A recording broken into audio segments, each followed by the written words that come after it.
Year 2030. As Kenyans join the world in celebrating the International Day, our reporter Oise Catherine spoke to survivors of FGM and shared their contribution to the war. Take a look. Several communities in the country are still mutilating their girls despite the danger facing the girls themselves. Some communities maintain that it is a tradition and culture that has been passed down through the generations. However, the government and non-governmental organizations have not given up hope. Of significance is, as the government and non-governmental organizations say, our journey to determine the answer to the issue is anchored in the county of Narok, the city of Suswa. A calm morning. The rays of the sun marking the beginning of a new day in Suswa Mountain. As the saying goes, a good day seen at sunrise. At 6 o'clock in the morning, we arrive at Naomi's house. We find her ready to milk her cow, which is enough proof that she is a hard worker. After milking, Naomi returns home to prepare her son for school. Naomi was circumcised when she was in standard 8. Kwa sababu wazazi wangu walijua mimi ni muoga. Na pia mama alikuwa anajua mimi sipendi ukeketaji. Nilipewa ulinzi mkali. Walichukua nguvu na wakanitoa mavazi yote. Kulikuwa na wasichana wengi hapo na wamama. Nikaona kweli mimi ninatayarishwa. Mama ameshachukua wembe, ameanza kunikata. Mimi kwa uoga yangu niliruka juu, nilisimama. She narrates the pain she went through after being cut and how her dream of becoming an athlete was shattered. Nikasikia kama kuna kitu imeanguka, kumbe ni mguu ilikosa nguvu. So niliendelea hivyo. Sasa nilikuwa naona wanafunzi wakikimbia, nalia. Naona wakicheza netball wakiendelea, wakienda to other levels like provisionals nini, nalia. Mimi si mtu unaweza fanya drama, mimi si mwimbaji niingie music. The only talent I had ilikuwa ni ya kukimbia na kucheza mpira. Na hiyo talent yote iliishia hapo. Mimi nikabaki sasa nikijiuliza maishani mwangu nitafanya nini? Things are not different for the home of Lillian Sarun, a mother of 6 children. She is the defender of the girl child in this village of Inkoirienito. Mama Sarun is one of those who embrace the tradition and culture. She changed her view on the practice and took a new direction. So far, she has rescued 3 girls. Samani nilikuwa napenda na nilikuwa nasema tukiongea na watoto wangu naambia lazima mkeketwe. Lakini kuna vile nasema kwa sababu ilikuwa mila na mimi maisha yangu haikuenda vizuri. Mimi niliolewa na mzee sana ambaye ako na bibi 10 kwa sababu ya hiyo ukeketaji. Nilioleka nikiwa na miaka 16. Saa hii nafundisha wasichana. Niko na group ambayo tumeanzisha ya wasichana. Tukiwa pamoja na kampuni ambayo nimeongelesha wasichana wenye wamekeketwa na wenye hawajakeketwa. Tukakuwa group moja. Na niko na wamama kama 3. Tunashikana na wao, tunaingia kwa boma kusaidia wale wasichana ambao hawajajua haki zao, hawajajua ukeketaji ni mbaya. Elders, mothers and young people in this area now speak the same language. Their gospel for the members of the community is to bury the tradition of female genital mutilation. The chief of Eno Supukia location, Suswa East Sub-County in Narok County, Dansen Saruni, has confirmed that he has received many reports of girls being cut and forced to early marriages. Tunaelezea kwamba not necessarily ukeketwe uwe mtu mzima, lakini unapatiwa hiyo transition from kwa mtoto mpaka mtu mzima, na tunapatia certificates kuonyesha kwamba wamehitimu kuwa wale watu wakubwa, na ile jamii pia wanakubali ya kwamba these kids wamekuwa wakubwa sasa, sio watoto tena. Oise Catherine, KTN News, Narok County. All right, from that story from Catherine, we go on with a discussion this morning on breaking the silence of FGM. And from the Lillian story and the like, are there girls who end up undergoing the cut because of societal pressure? Like, as much as you know that it's wrong, because of societal pressure, according to AMREF, maybe you've done your research and found out that the girls who do it because the society just wants you to do it. Exactly. So there's a social coercion that takes place because female genital mutilation is a practice that is a social norm. Social norm means that the girl will feel like she is expected to conform to societal expectations, and also there is the other way around. The society expects this girl also to conform to those norms, and these norms are beliefs. Most of the time they're informal and they're unwritten. So it is just how this girl grows up and she's socialized to believe that FGM is the way she needs to go. So a lot of girls are coerced to get into the FGM space. And as we were also discussing during the break, for the girls that some of the communities, for instance, the Kikuyu and even the Kipsigis or the Kalenjin, who escaped the cut when they were younger, and they are now grown-up women, they've gotten married, they've gone into tertiary education, they've gone into universities, they're working, and then they're married into, maybe a man from the same communities. Something changes and something shifts, and the social coercion begins to play a role again. So you find that the woman who's married to this man, there might be husband pressure coming in at some point in their lives, and this is evidenced by some of the research we did during the 2007-2008 post-election violence amongst the Kipsigis. The pressure for the man to fit within the space of other male elders. So this man, because he's not fitting there because he's said to be married to a child, it means that he has to go back and begin to put pressure on his wife to get cut. So the coercion plays a role in different ways. So there are girls also who are in school and they see other girls who are cut. They start to call them particular names which are derogatory. So at some point the girl just decides, you know what, I need to just fit, I need to conform, so that they stop abusing me or insulting me. So that's how social coercion and pressure plays a role.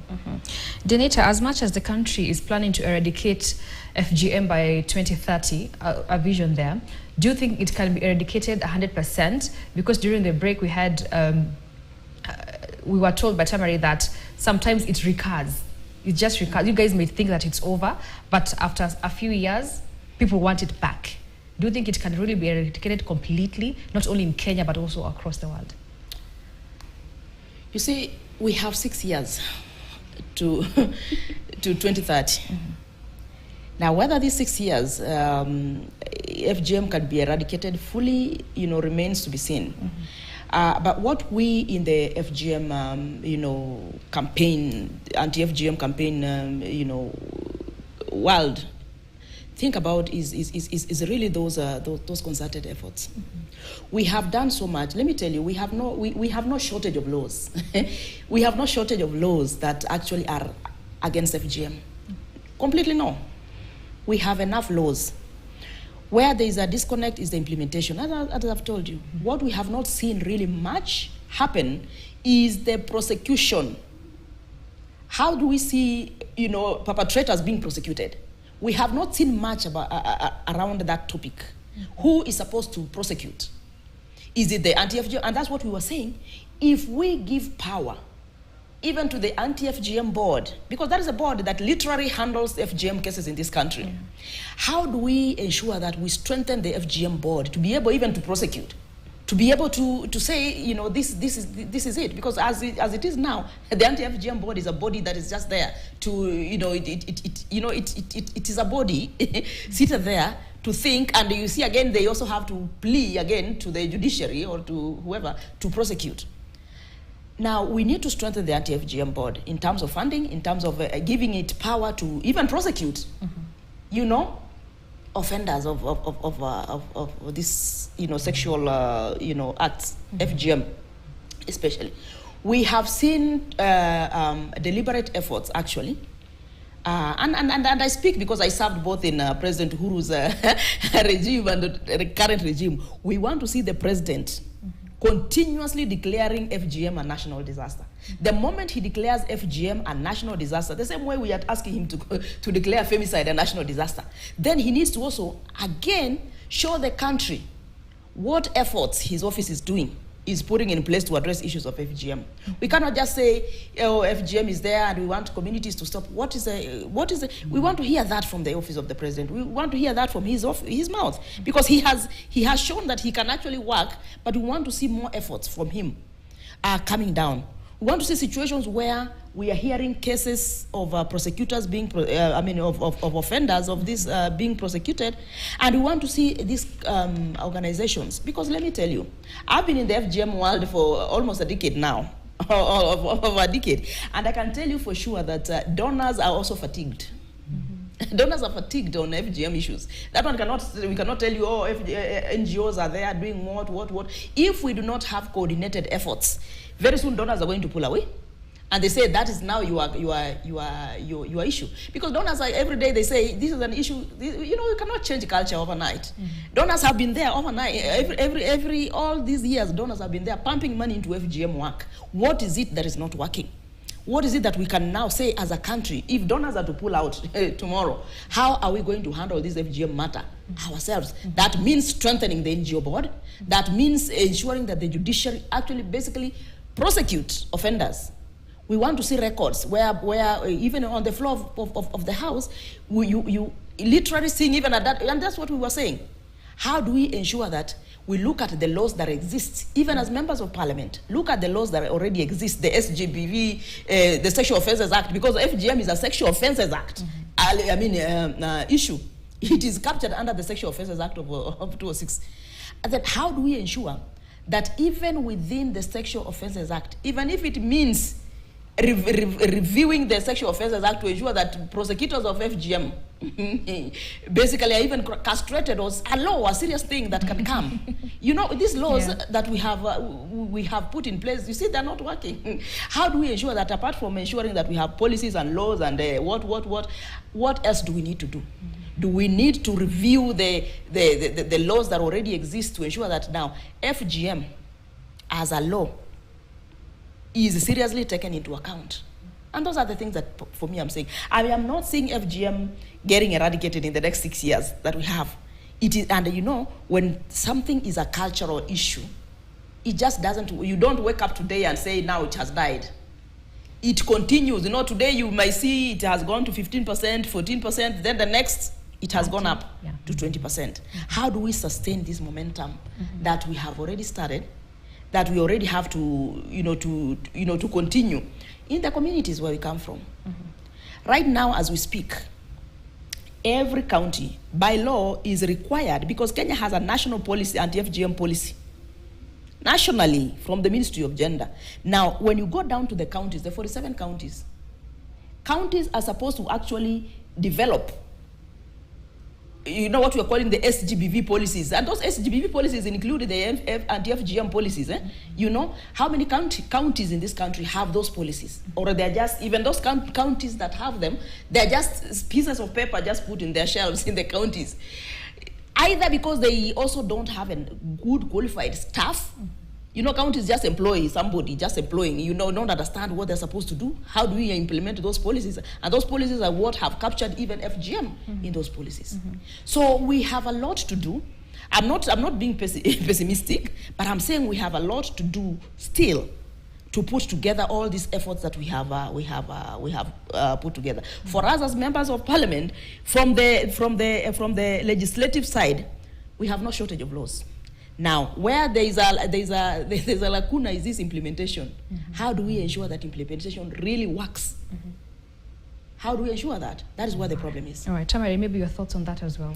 Yes, I just wanted to add that we need to also be cognizant of the changing social, cultural, economic, and environmental issues. Because as much as we are making progress, and actually Kenya is one of the countries that has made steady progress with regards to decline in prevalence, which means government, stakeholders are working very well to push the eradication of FGM.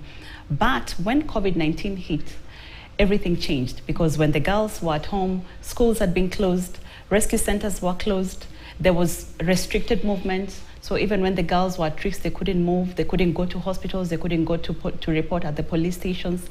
We saw an increase in the number of girls that were exposed to FGM during the COVID-19 pandemic.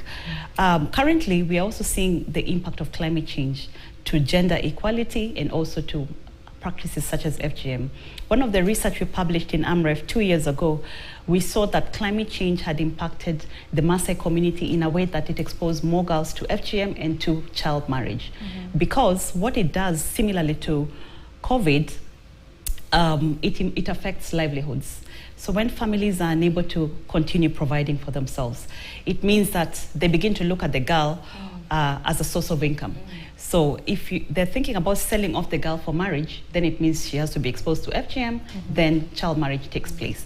So research is important because research gives us the data that we need to see emerging issues and see all these associations so that we can really put context-specific relevant interventions to end FGM.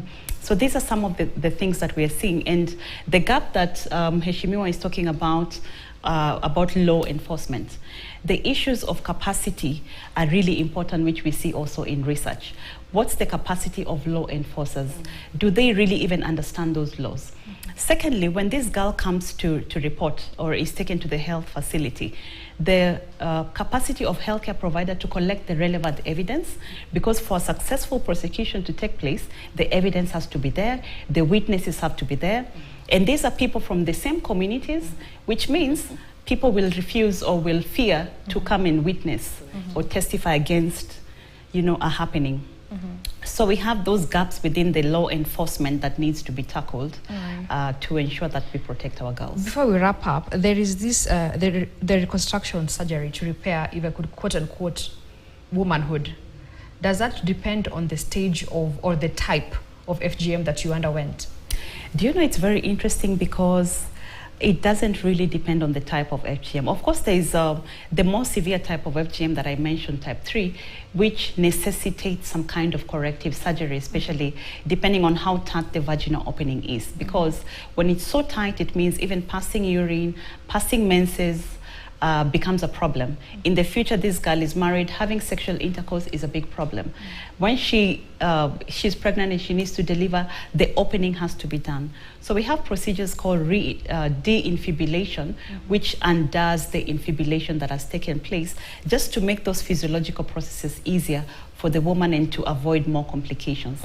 But there's also the increasing, the recent procedures that take place, like the clitoral reconstructive surgeries that take place. And one of the first things that we saw when we did the first clitoral reconstructive surgeries in Kenya, all women of all types of FGM showed up and they were like, I need to be fixed. I need my clitoris back.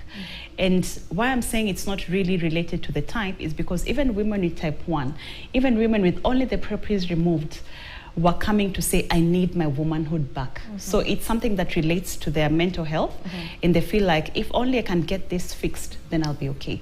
So a lot of the women that actually we had to work with after that time is women who went for the initial assessment and they were told, no, you are not a candidate for reconstructive surgeries. Everything is practically there, maybe just a few things are missing. And they were very disappointed. Yeah. All right, maybe as we close, Denita, maybe your parting shot in regards to eradicating FGM in the country. I just want to say that we are on the right track as a country.